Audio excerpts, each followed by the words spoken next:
Okay, sorry I'm late posting. I'm going to be short. I'm traveling, visiting relatives surrounding the Independence Day holiday here in the United States.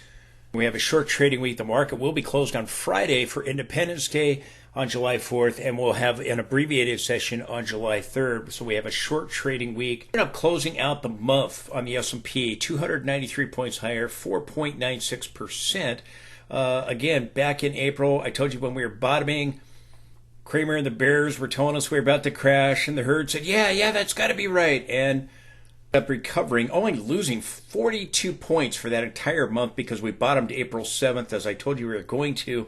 We had only ended a down 0.76% for that month of April. The NASDAQ ended up positive.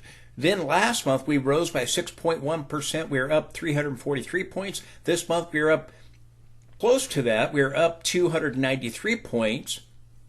Up almost 5%, 4.96%, making a new all-time high for the month. This is what I told you was going to happen down at the bottom. I told you I could be wrong. I told you we could have got that lower high scenario. I always have the guts to tell you what I think. I think we're eventually going to top, pull back, likely get a Fibonacci retracement for a right shoulder, and then go much higher. Longer term bullish on the S&P 500, but I think a top and a pullback are coming. This massive rebound back up that we were told wasn't going to happen. The bears told us no way, and the herd said, yeah, down here, They love to panic sell at the bottom, and they love to buy the tops. And again, we're probably going to pull back, and they're low at some point here. Could happen this week. It could happen in a week or two. Remember, my signals remain bullish. I told you got a shot at it this week. 9 count in the weekly time frame. Last week and the week before that, or for the S&P 500, and the week before that, we got it on the NASDAQ. So, NVIDIA. So you got a good shot. The price is getting tired. You get a pullback. Making this video, I decided to go on a little bit longer because I'm not going to get a chance, in all likelihood, to make a video on Tuesday. I might possibly post something short, very short, Tuesday or Wednesday morning. I may not get the chance to do it at all. Traveling, I'm visiting relatives. I'm showing you exactly what I'm looking for. Watch the trend line on the S&P 500. Watch the upper Bollinger Band. Watch the divergences in the 60-minute time frame. I'm showing you everything I'm watching. While I'm traveling, I'm watching these things. See some charts? I'm trying to post some charts over at Charting Prodigy on X, formerly Twitter. Did a few this morning. Post some more tomorrow, maybe if I get a chance. I think these triple divergences are going to play out very soon. I think I'll be posting on Tuesday. We'll be posting the rest of the week. As I've said, my signals, which are correct, remain bullish. Do you understand? My signals are bullish. I'm going to try to play that divergence on the 60-minute charts with NASDAQ and S&P, but my signals are still bullish. I think you can get a top Monday, Tuesday, maybe today, maybe tomorrow, or Wednesday, maybe Thursday on the short trading day of the week. But I think you're going to get a top.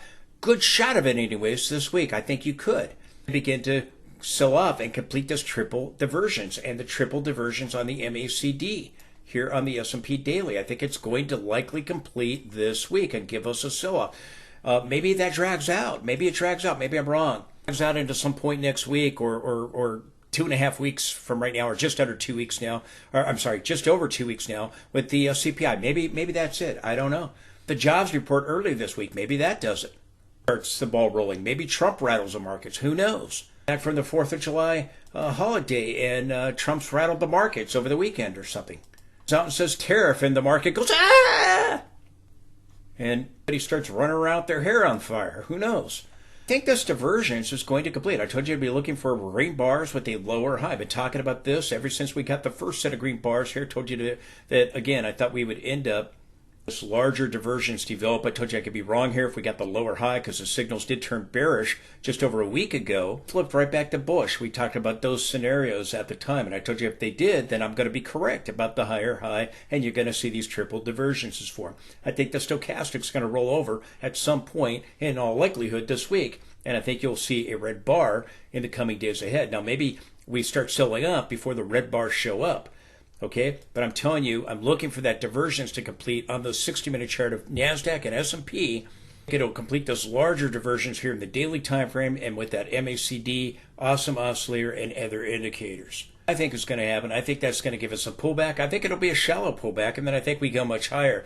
But Bitcoin has already sold off. Bitcoin is, the market's following Bitcoin.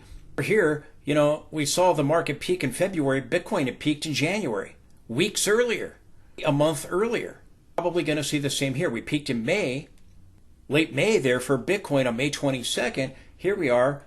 More than a month later, we're probably going to see the market peak. The market is following what Bitcoin is doing. That's why I follow Bitcoin so closely. That's what I think is going on.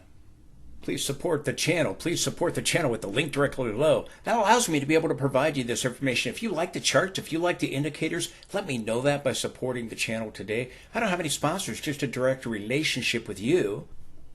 I turn all those offers down because I don't want to sell you stuff, but I need to hear from you in order to make it work. If you could just take a moment to step up to the plate and help out and partner with me, I would really, really appreciate it. Most YouTube channels make their money with sponsors. I choose not to do that. I need to hear from you in order to make that work. I just put out the information and trust that you'll partner with me, but I need to hear from you. If you could take a moment to step up to the plate today and help out, I would really appreciate that. I thank you for your consideration for that. NASDAQ, the same thing as the S&P, but we're overthrowing the trend line. I told you this could happen. If the S&P is catch up to the NASDAQ, NASDAQ made a new high first, S&P followed, following Bitcoin, and I think we're just getting an overthrow move, as I've talked about here on the NASDAQ. We've talked about this at great length and detail. Won't dwell on that. At the same thing, you've got this multiple point divergence. And I told you, if I was wrong and we saw the bearish reversal of conditions lead to the sell-off, then I would have been wrong about the new highs, wrong about these trend lines being tagged. It ended up being that I was right about that. I'll tell you what's going to happen if I'm wrong, and I'm telling you right now what's going to happen if I'm wrong. If I'm wrong and the market wants to go higher, we get an extended fifth. What I've talked about, and my signals will remain bullish. The divergence is set up on the 60-minute charts, and they begin to play out. We see momentum flip back to bearish, and then we see the trend signals turn back to bearish. Then I'm going to be right. At the bottom, I told you, if I'm wrong, we're going to take out the 200 period. We're going to take out horizontal support. We're going to take out key support levels that I was talking about. Wrong about these higher highs, we would have made a lower high scenario. I talk about these other alternative scenarios because I'm not going to always be right. I called the bottom. I predicted this rally, predicted these new highs. That was right. Be right about the turn happening here. Divergences on the 60-minute charts and eventually the triple divergences here. Well, I think that's got a pretty good shot of playing out. It could be completely wrong. And that's what I'm trying to tell you. I don't know the future. I just look at probability. I'm a trader. I play support and resistance levels. And I'm just telling you, I'm going to sell into the rally with those divergences on the 60-minute charts, and probably at some point this week. And maybe I don't do it if I don't get enough confirmation, but I think those divergences on the 60-minute charts are going to lead to a top.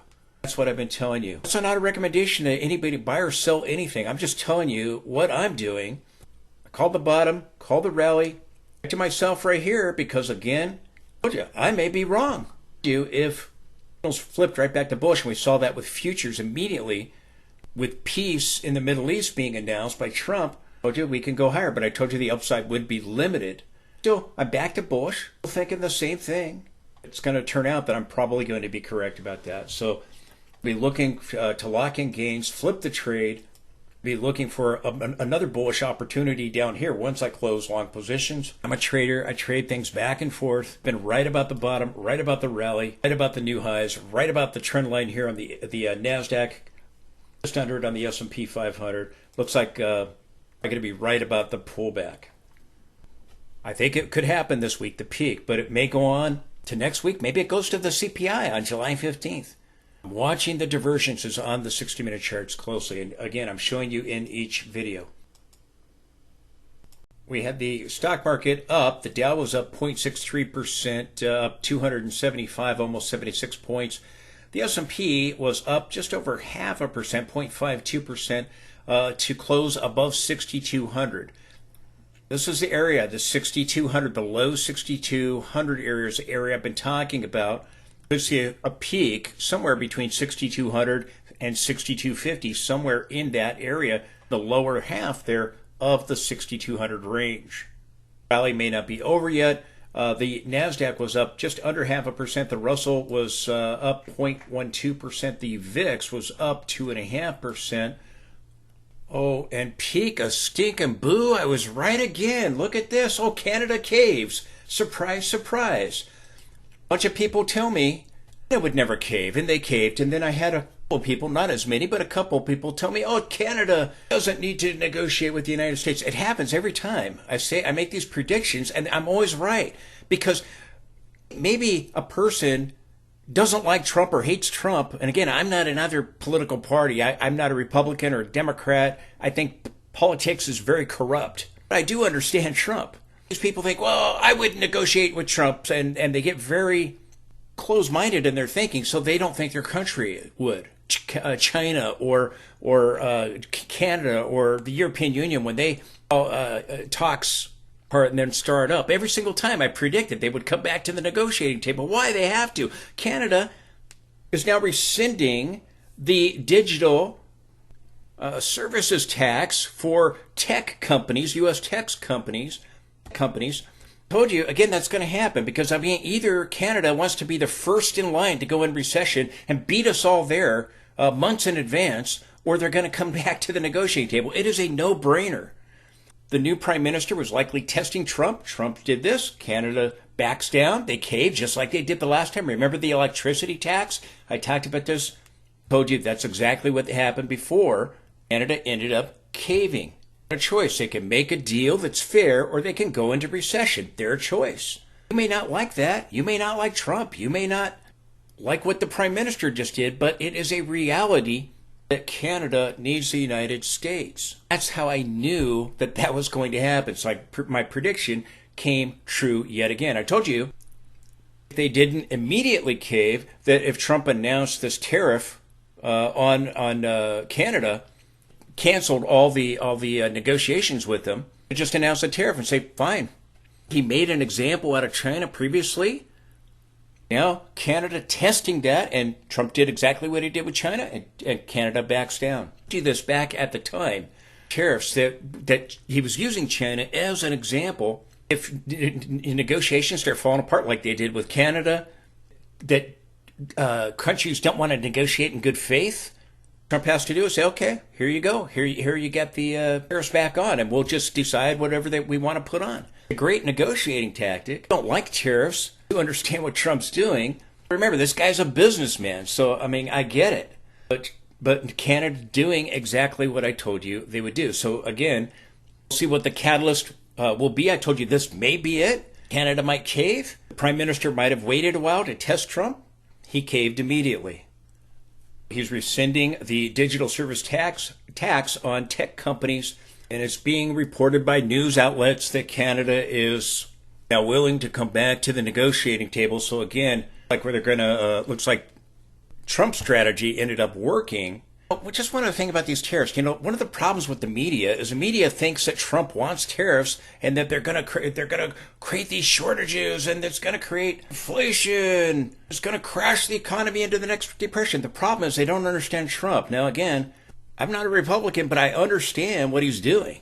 Trying to use them as a bargaining chip to remove the tariffs to equal the playing field and to unlock markets, other countries that are now close to the U.S. I mean, it's really not that complicated to figure out.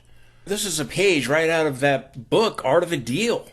Again, got it right yet again. People who told me I'd be wrong on this one can maybe start a club with all the people who told me I was going to be wrong about China and about people coming to the negotiating table and about the tariffs creating a stock market crash and ushering in the next Great Depression, as the media has been telling us. Everything the media has told us about the tariffs, the complete opposite has happened. Even with this, the other day, they're telling us, oh, states are now preparing. It's falling apart with Canada. It's over. I saw story after story about this. Everything the media has said wrong. Everything the bears have said wrong about the tariffs. Everything I've told you has been 100% correct.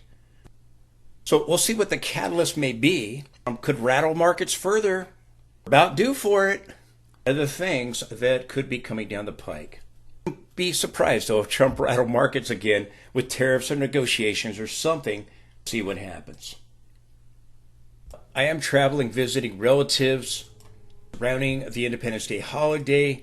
Not sure if I'm going to be able to post tomorrow on Tuesday. I might post something very, very short late at night just for a few minutes to just show you the 60-minute chart or something like that if I can. I don't know that I will be able to. I'm traveling, visiting relatives. I will be posting the rest of the week. I have a short trading week, so again, my very best. Don't see anything Tuesday. Look for something possibly Wednesday morning. I don't know. I can't promise you that I'll do it. Try to get something to you late Tuesday or early Wednesday, but it's going to be very, very short. Rarely do I miss. It's only happened, just a couple of times to make you aware of that. Okay, hey, here's a weekly chart. Again, when everybody said we were going to crash, I told you we were bottoming. This is a 2020 trend line with our linear scaling. 2022 bottom here, 2023 bottom, and here is our bottom in April. We also had horizontal support. This is when everybody was saying we're going to crash, and I was telling you that we are at major support levels, and right below that, our 200-week moving average. We've got this big, big move up here. Again, I told you these highs could be pointing to the next high right here. Right here, I have it excluding the shadow. If you include the shadow, it's just a little bit higher. Right here, it's excluding. On the daily chart, I have it including the shadow. But I think you're getting a 1, 2, and I think you're going to end up getting a 3, 4, and a 5. Something that looks like this. I think we're getting, we completed wave 4 with the blue here. I think you're getting a 5-leg push higher, even overthrow this level, which I've marked it. You might go up towards that longer term trend line in the monthly time frame that I've talked about. And I think the market's going to top. Have a bear market. Right now, I think we're going to get a pullback. And you got a possible inverse head and shoulders. So that's what I think is likely about to set up. Maybe it's a more shallow pullback. Maybe it's something medium like I've marked here. Maybe it's something deeper. My guess is it's going to be a more shallow or a medium-sized pullback towards the gap fills down here. That's where I think we're likely going, where gap support there. And again, towards the 38.2 Fibonacci or the 50% retracement. I don't know that we get a 61.8 Fib or the 78.6 Fibonacci retracements next pullback, but I think it's coming and it could complete this week. You hear the word could?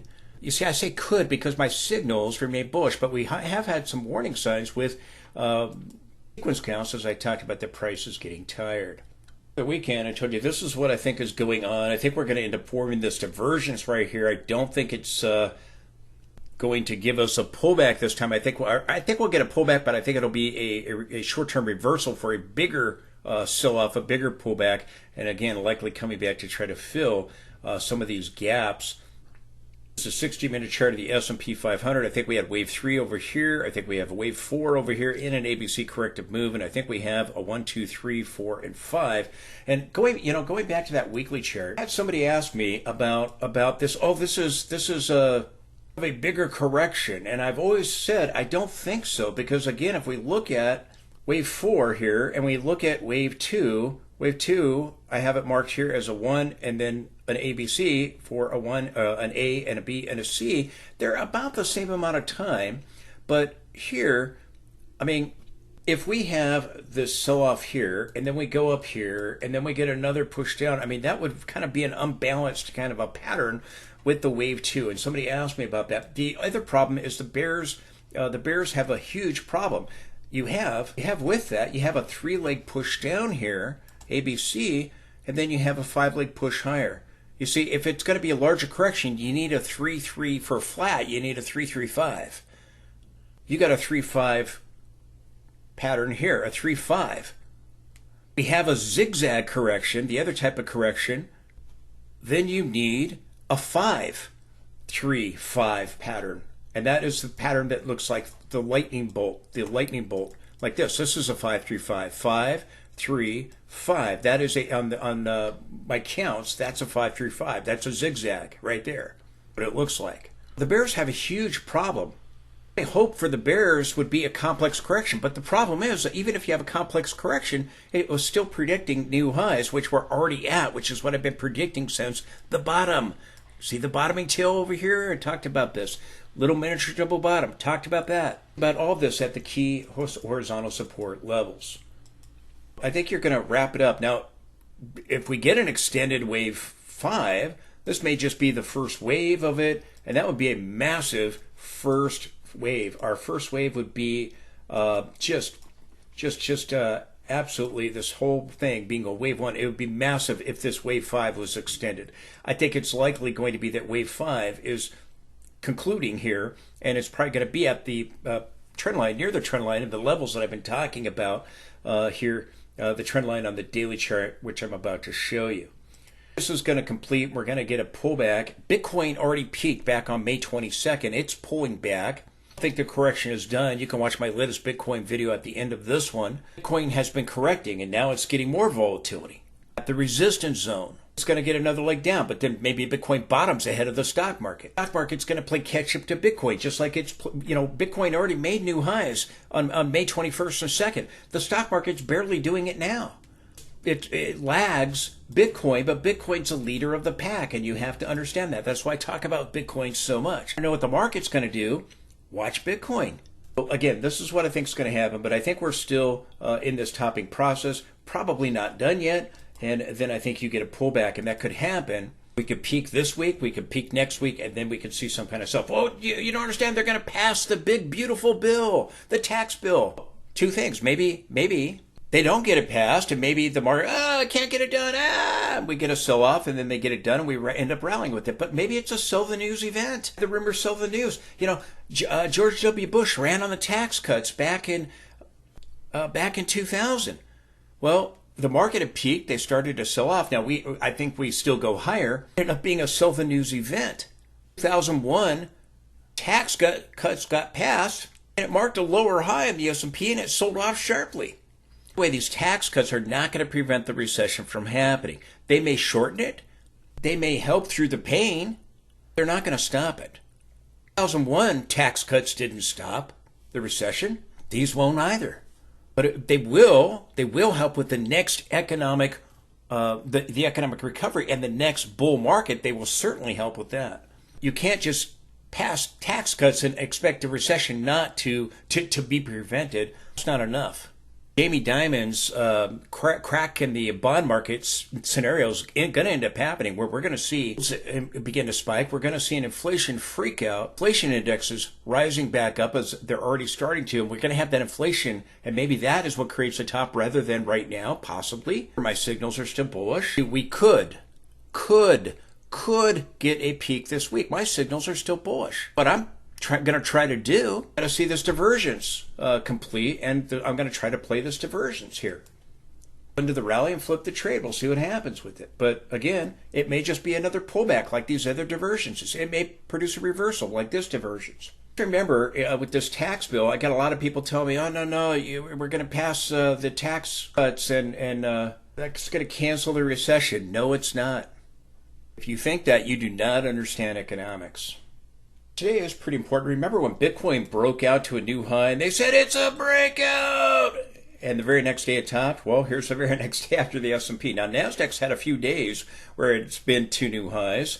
It doesn't have to do exactly what Bitcoin did, but I told you I thought as we bottomed at key support, I told you we were going to rally up, get above the 200 period moving average, eventually go make the highs. I've talked about over and over. These highs could be pointing to the next high. This is the December, January, and February peak. I still think that. We're right underneath it right now. So maybe this is it. Maybe it's close but no cigar. Again, if you exclude the shadow in the weekly time frame, we're there. So again, we've got this divergence at equal levels to where we were over here, so you still have pretty much a Class B divergence. Is that it? Is that all she wrote? Do we start getting this off immediately, or do we go a little bit higher here? What kind of weekly bar do we get? Do we end up with maybe like a doji or a spinning top by the end of the week on this short trading week that ends up giving us a wide range bar in that weekly time frame? Here it is in the weekly time frame. Again, that wide range weekly bar that we had last week, big move up. Do we get a doji or spinning top this week or something like that? I think there's a pretty good shot that we're going to see something like that happen. We still may make it to the trend line. Maybe it's close but no cigar. Again, in the weekly time frame, if we exclude the shadow, we've already reached this level.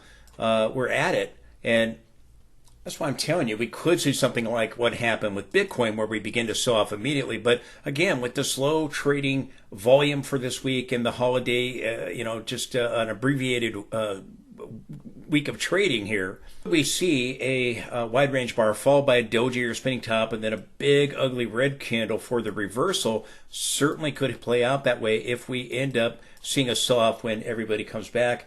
Again, that might be Trump announcing Canada's new tariff, might be something else related to tariffs or negotiations. Trump's going to be giving us some other tariff announcements here in the coming days ahead. The extensions, reciprocal tariffs that were paused, and we have that coming up and some other reciprocal tariff announcements. Trump rattle the markets again certainly could be possible, could be some other catalyst or a combination of things. Whatever the case may be, looking for a peak in this area, as I told you.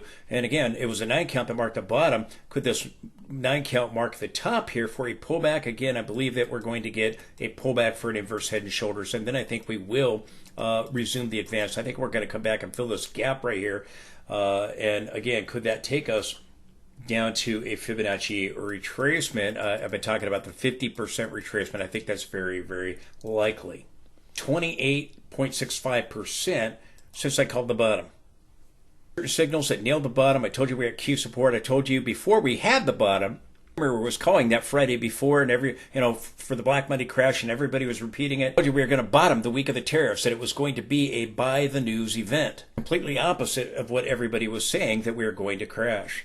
This is what I think is going to happen. I think we're going to top, we're going to pull back. Going on, I was too, because again, I'm probably not going to have a chance to post on Tuesday. So I'm just telling you some things that I'm watching for. This is the trend line. Mark it on your charts. This is the trend line I'm watching, and we've already reached it if we exclude the shadows. The Bollinger Band on the daily chart up close. You can see right here is what I'm looking at, is I'm looking for the close back below the upper Bollinger Band, and I think that'll either mark the turn or you get it and then you get push one more push, something like that. You drop below it and then you push back up to it after you drop below it. We could see it play out either way, or you could drop below it and that can mark the peak, one or the other. But I think you're eventually going to do it. We continue to close above that upper band, and this is telling me we're likely going to see a pullback towards this cloud, as I've talked about at great length and detail.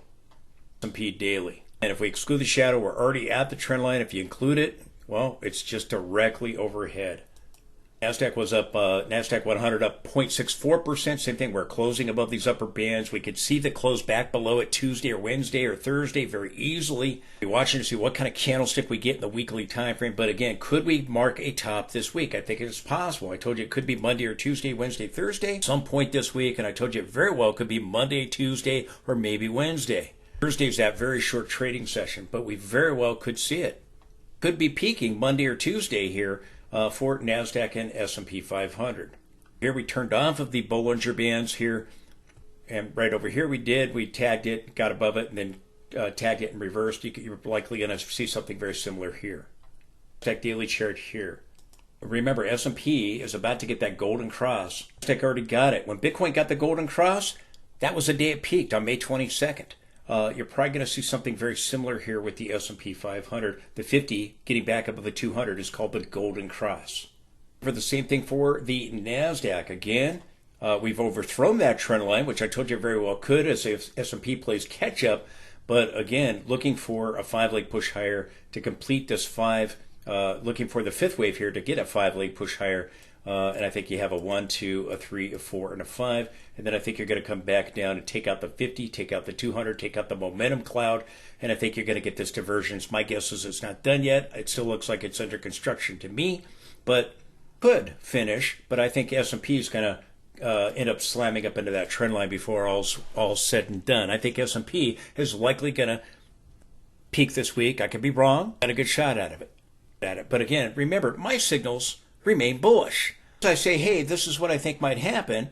Well, the market doesn't have to listen to what I say. Just warning you, there is resistance here, and I think you got a good shot at this happening. I'm going to be trying to play this divergence by selling into the rally. I don't think it's done yet. It could.